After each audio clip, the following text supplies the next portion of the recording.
ত্রয়োদশ জাতীয় সংসদ নির্বাচনে প্রচারে নামার পর থেকে আলোচনা আর সমালোচনার মধ্যেই থাকছেন নাসিরুদ্দিন পাটোয়ারী। এর অন্যতম একটি কারণ কোনো রাগ ঢাক না রেখে হাসতে হাসতে প্রতিপক্ষের সমালোচনা করা, দাম্ভিকতার সাথে অন্যায়ের প্রতিবাদ জানানো, সেটি হোক সরকারের কিংবা কোনো রাজনৈতিক দলের প্রবীণ নেতার। তবে নাসিরুদ্দিন পাটোয়ারীর এমন সোজাসাপটা সমালোচনা সবাই পছন্দ করেন এমনটি নয়। কেউ কেউ তার এমন আচরণে কষ্ট পেয়ে থাকেন। কারো কারো মতে তার এই সমালোচনার ধরন মোটেও গ্রহণযোগ্য নয়। নিজেকে নিয়ে এমনই যখন মানুষের অভিব্যক্তি, তখন নিজ থেকেই সংশোধনের প্রতিশ্রুতি দিয়েছেন নাসিরুদ্দিন পাটোয়ারী। সবার কাছে ক্ষমা চেয়ে দিয়েছেন আর কখনোই অপ্রয়োজনীয় কথা না বলার প্রতিশ্রুতি।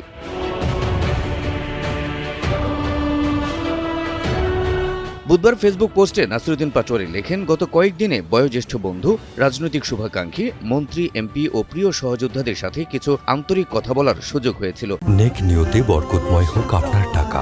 ইউসিবি ইসলামিক ব্যাংকিং একটি পরিপূর্ণ ইসলামিক ব্যাংকিং ব্যবস্থা। সবার কাছ থেকেই একটি সুন্দর দিক নির্দেশনা পেয়েছি। ব্যক্তিগত আক্রমণ এড়িয়ে চলা, অপ্রয়োজনীয় কথাবার্তা থেকে দূরে থাকা এবং গঠনমূলক আলোচনায় মনোযোগ দেওয়া। পাটোয়ারী লিখেন, আমি বিনয়ের সাথে সে পরামর্শগুলো গ্রহণ করেছি এবং আরও শান্ত ও দায়িত্বশীলভাবে পথ চলার চেষ্টা করব।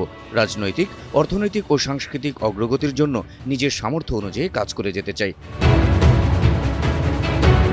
পোস্টে নাসিরুদ্দিন লিখেছেন, আমার কোনো কথা বা কাজে অনিচ্ছাকৃতভাবে কেউ কষ্ট পেয়ে থাকলে আন্তরিকভাবে ক্ষমা প্রার্থনা করছে।